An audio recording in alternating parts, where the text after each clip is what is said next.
नमस्कार मित्रांनो. आजची कथा आपल्याला चेतन नावाच्या एका वाचक मित्राने पाठवलेली आहे. आता ही कथा मी तुमच्यासमोर त्यांच्या शब्दामध्ये सादर करत आहे. नमस्कार, माझं नाव चेतन. आज मी तुम्हाला जो प्रसंग सांगणार आहे तो साधारणतः 2 वर्षापूर्वी माझ्यासोबत घडून गेलेला होता. तसा मी जॉबसाठी पुण्यातच असतो. पुण्यातल्या एका मोठ्या मल्टीनॅशनल कंपनीमध्ये मी काम करतो. पण माझं मूळ गाव कोल्हापूर.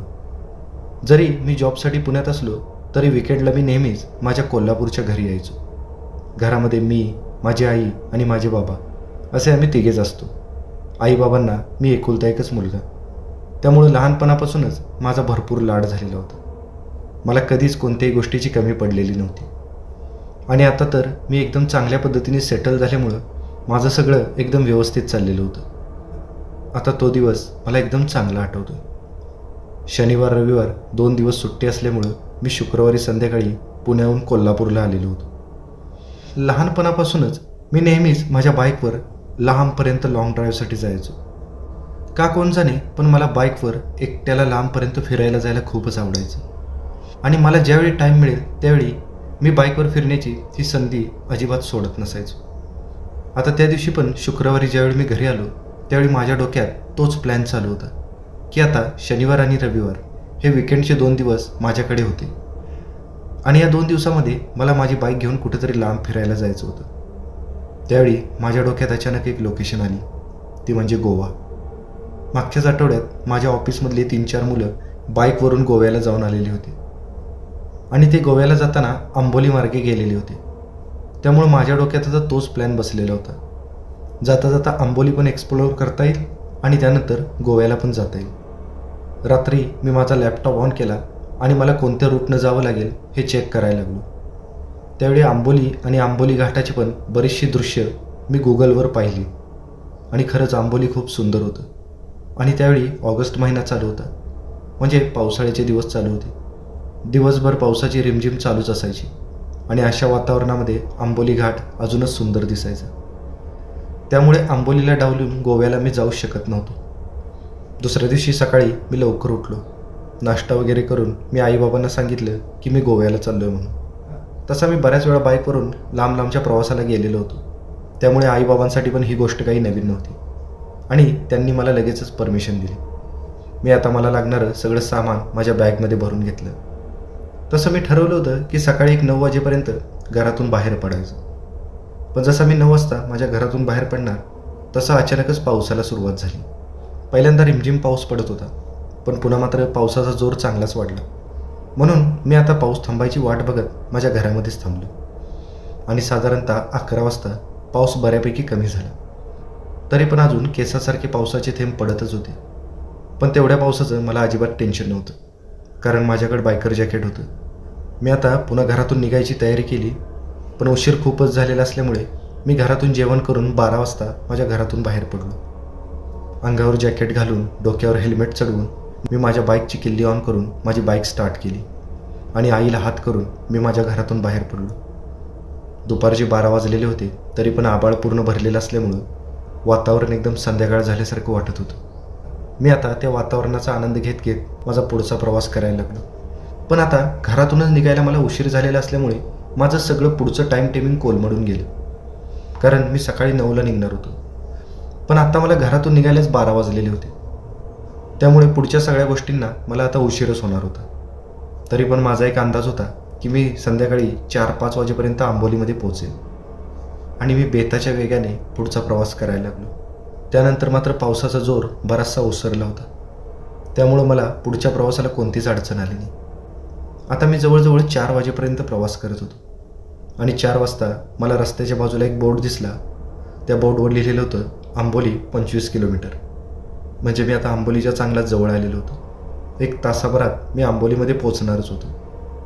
पण दुपारी 12 वाजता मी जेवण केलेलं होतं आणि आता 5 वाजलेले होते. त्यामुळं मला थोडीशी भूक पण लागलेली होती. आणि मी रस्त्याच्या बाजूला एखादं छोटंसं हॉटेल वगैरे दिसतंय का याचा शोध घ्यायला लागलो. आणि 1-2 किलोमीटर पुढे गेल्यानंतर एक छोटंसं गाव लागलं. रस्त्याच्या कडेला एकदम थोडीशीच घरं होती आणि त्यामध्ये एक छोटंसं हॉटेल पण मला दिसलं. तसं मी माझी बाईक त्या हॉटेलसमोर थांबवली आणि मी त्या हॉटेलमध्ये गेलो. तिथे एक मुलगा आला. तसं मी त्याला पुरी भाजी आणायला सांगितलं. 5च मिनिटामध्ये तो माझ्यासाठी पुरी भाजी घेऊन आला. मला पटापट उरकून पुढं जायचं होतं म्हणून मी पटकन ती पुरी भाजी संपवली. त्यानंतर एक गरमागरम वापरलेला चहा मी मागवला. नाश्त्याचं बिल देऊन मी पुन्हा हॉटेलच्या बाहेर पडणार तेवढ्यात पावसाचे मोठमोठे थेंब बरसायला लागले. तसा मी पुन्हा हॉटेलमध्ये पळालो, कारण त्यावेळी मोठ्या पावसाला सुरुवात झालेली होती आणि बाहेरचं वातावरण बघून वाटत होतं की आता हा मुसळधार पाऊस चांगला 1-2 तास तरी थांबणार नाही. मी पुन्हा माझ्या टेबलवर येऊन बसलो आणि बाहेर मुसळधार पावसाला सुरुवात झालेली होती. जवळजवळ 1-1.5-2 तास तो पाऊस चालूच होता. साधारणतः 7 वाजता पाऊस पूर्णपणे बंद झाला आणि मी त्या हॉटेलमधून बाहेर पडलो. बाहेर आता चांगलंच अंधारून आलेलं होतं. पावसाची बारीक रिमझिम अजून चालूच होती, पण तेवढ्या पावसाचा विचार करून आता चालणार नव्हतं. मला आता पुढचा रस्ता काहीही करून कापावाच लागणार होता. मी पटकन माझी गाडी स्टार्ट केली, पुढची हेडलाईट ऑन केली आणि मी पुढच्या प्रवासाला लागलो. आत्ताच मुसळधार पाऊस झालेला असल्यामुळे आजूबाजूचं वातावरण चांगलंच थंडगार पडलेलं होतं. तसंही आंबोली आता फारसं दूर नव्हतं. एक अर्ध्या-पाऊण तासाचाच प्रवास आता मला करावा लागणार होता. आणि बघता बघता मी आंबोलीमध्ये पोचलो. त्यानंतर लागला तो आंबोलीचा घाट. पण दिवसा एवढा सुंदर दिसणारा घाट मात्र रात्री खूपच भयानक दिसत होता. आकाश ढगांनी भरलेलं असल्यामुळं चंद्राचा प्रकाश अजिबात खाली पडत नव्हता. त्यामुळं माझ्या आजूबाजूला पूर्णपणे काळा अंधार होता. आणि एक गोष्ट विशेष म्हणजे त्या रस्त्यानं माझ्या गाडी व्यतिरिक्त दुसरी कुणाची सुद्धा गाडी नव्हती. मी एकटाच वेड्यासारख्या त्या काळोख्या रस्त्याने माझी गाडी चालवत पुढं चाललेलो होतो. आता त्या घाटातली वळणं घेत घेत मी तो रस्ता कापत होतो. अधूनमधून पावसाची एखादी झड यायची आणि लगेचच जायची, पण त्यानंतर मात्र मी कुठेच थांबलो नाही. दिवसा स्वर्गासारखं वाटणारं आंबोली रात्री मात्र एखाद्या नरकासारखं वाटायला लागलेलं होतं. रातकिड्यांची किरकिर आणि धबधब्यांचा आवाज याच्याशिवाय दुसरं काहीच ऐकू येत नव्हतं. आणि आता जसा आंबोलीचा घाट संपत आला तसं मला लांब वर डोंगरावर बरेचसे विजेचे दिवे दिसले. त्यावेळी माझ्या लक्षात आलं की तिथे एखादं गाव असावं. तसं मला थोडंसं बरं वाटलं आणि आता मी ठरवलं की त्या गावामध्येच आपण कुठेतरी मुक्काम करायचा. पण जरी मला ते गाव दिसलेलं असलं तरी ते माझ्यापासून अजून बरंचसं लांब होतं, कारण मला ते गाव घाटातून दिसलेलं होतं आणि मला अजून त्या गावापर्यंत जायचं म्हणलं तरी 4 ते 5 किलोमीटरचं अंतर पार करावं लागणार होतं. आणि आता पुढच्या एका वळणावरून मी जशी माझी गाडी वळवली तसं मला रस्त्याच्या डाव्या बाजूला कुणीतरी रस्त्याच्या बाजूला बसलेलं दिसलं. तसं मी गाडीचा वेग एकदम हळू केला आणि मी त्याच्या जवळ गेलो तसं माझ्या लक्षात आलं की एक म्हातारा माणूस रस्त्याच्या कडेला कुडकुडत बसलेला होता.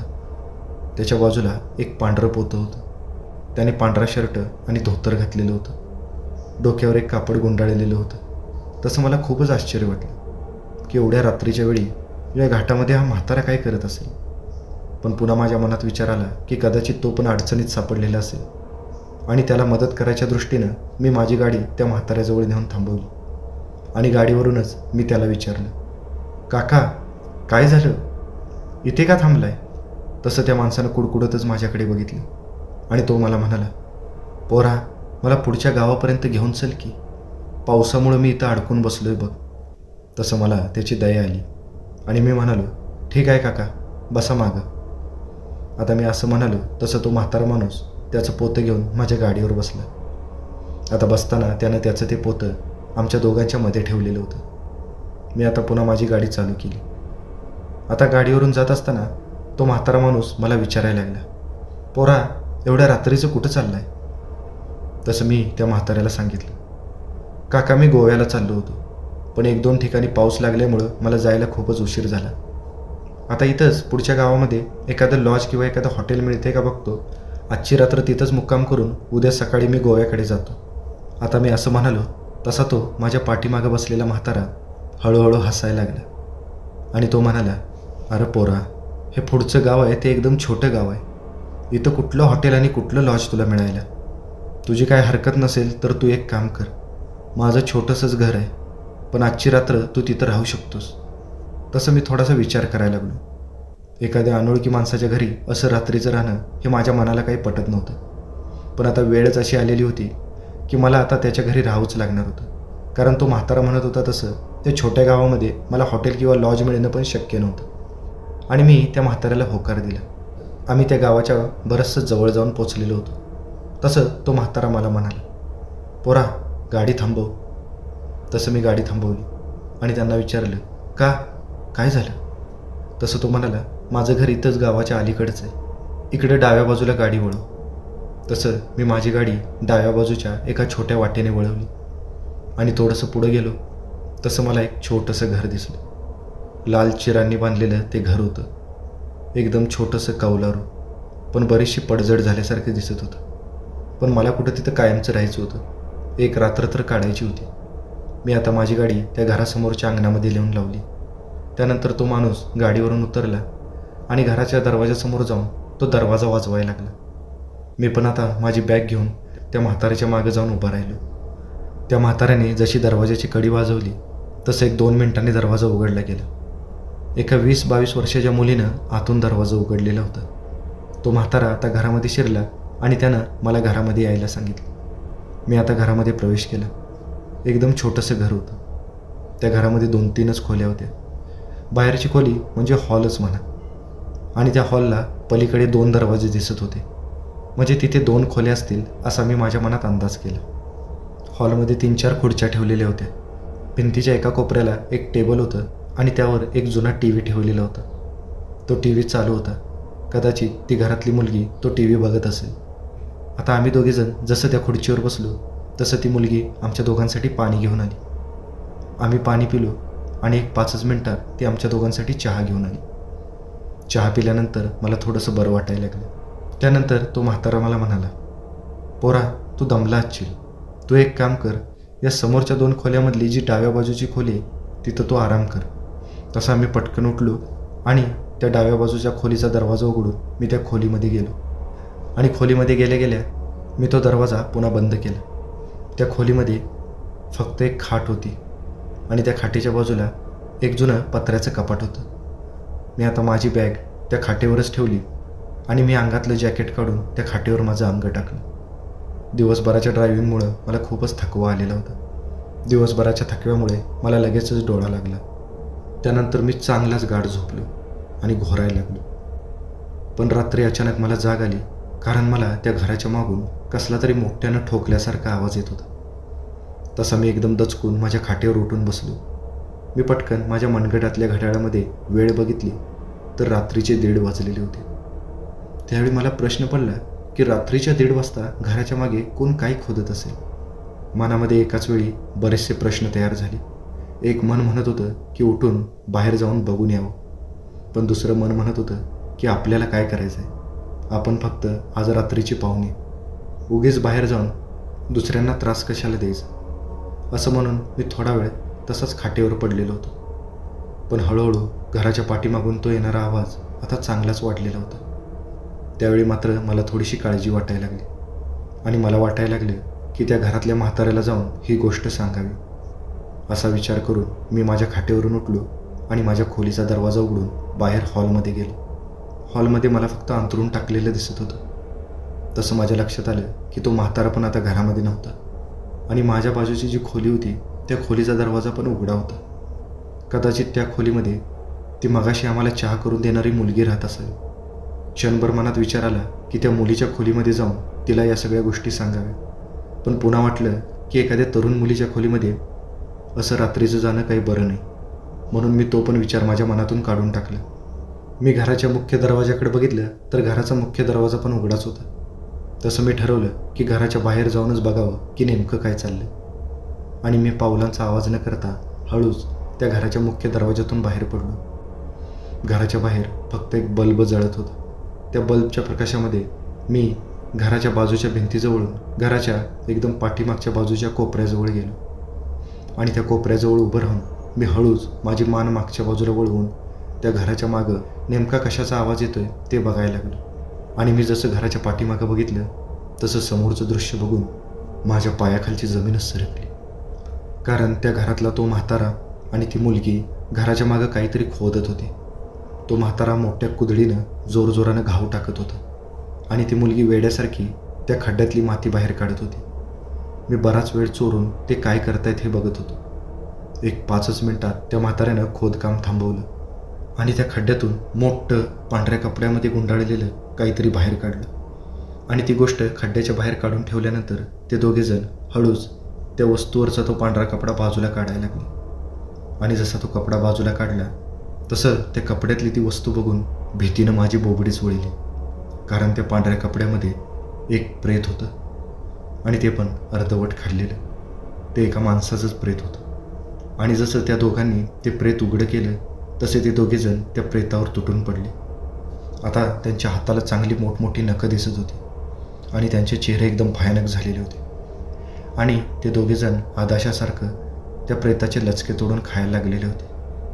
ते दृश्य बघून मी भीतीनं पूर्णपणे गर्भगळीत होऊन मटकन खाली बसलो आणि माझ्या लक्षात आलं की हे प्रकरण काहीतरी वेगळंच आहे. आता मी नीट त्या जागेचं एकदम व्यवस्थितपणे निरीक्षण करायला लागलो त्यावेळी मला अजून एक भयानक गोष्ट दिसली. आता त्यांनी ज्या खड्ड्यातून ते प्रेत बाहेर काढलेलं होतं त्या खड्ड्याच्या बाजूला त्यांनी अजून एक खड्डा खोदलेला होता. तसं मला समजायला वेळ लागला नाही की तो खड्डा त्यांनी माझ्यासाठीच खोदलेला आहे. तसं मात्र माझं सर्वांग थरथर कापायला लागलं. भीतीनं माझं डोकं एकदम सुन्न झालं. मला आता माझा जीव वाचवायचा होता आणि इथून सटकायचं होतं, ते पण त्यांच्या लक्षात यायच्या आधी. मी आता हळूच पावलांचा आवाज न करता त्या घराच्या मुख्य दरवाजातून आत गेलो आणि पटकन माझ्या खोलीमध्ये जाऊन अलगदपणे मी माझी बॅग उचलली आणि त्या घरातून बाहेर पडलो. अंगावर जॅकेट चढवून डोक्याला हेल्मेट घालून मी माझी बाईकजवळ गेलो. पण आता जर बाईक स्टार्ट केली तर त्या दोघांना आवाज येणार, म्हणून मी बाईकचं स्टँड काढलं आणि तशीच बंद बाईक मी त्या घरापासून बरीचशी लांब घेऊन गेलो आणि थोडंसं पुढं गेल्यानंतर मी माझी बाईक स्टार्ट केली आणि विजेच्या वेगाने मी माझी बाईक पळवायला लागलो. आता मागं वळून बघायचं सुद्धा माझं धाडस होत नव्हतं. आता जे काय होईल ते होईल. मी ठरवलं की आत्ता एखादं गाव येईपर्यंत आपण बाईकच थांबवायची नाही आणि मी भरधाव वेगाने बाईक पळवायला लागलो आणि एक 5 मिनिटामध्ये पुढं असणाऱ्या त्या गावामध्ये मी जाऊन पोचलो. पण रात्रीचे 2 वाजलेले असल्यामुळे गाव एकदम सामसूम होतं. आता त्या गावामधून जाताना मला त्या गावामध्ये एक छोटंसं मंदिर दिसलं. तसं मी माझी बाईक त्या मंदिराच्या समोर नेली आणि पटकन बाईकवरून उतरून मी त्या मंदिराच्या गाभाऱ्यामध्ये शिरलो. ती रात्र मी त्या मंदिरामध्येच काढली. सकाळी 5-5:30 वाजता गावातली लोक जागी व्हायला सुरुवात झाली. तसं माझ्या जीवात जीव आला आणि जसा दिवस चांगला उजाडला तसं मी माझ्या पुढच्या प्रवासाला लागलो. त्यानंतर मी एकदम व्यवस्थितपणे गोव्याला पण पोचलो. पण त्या दिवशी गोव्याला जाताना आंबोलीमध्ये आलेला तो अनुभव आज जरी मला आठवला तरी माझ्या अंगावर शहारा आल्याशिवाय राहत नाही.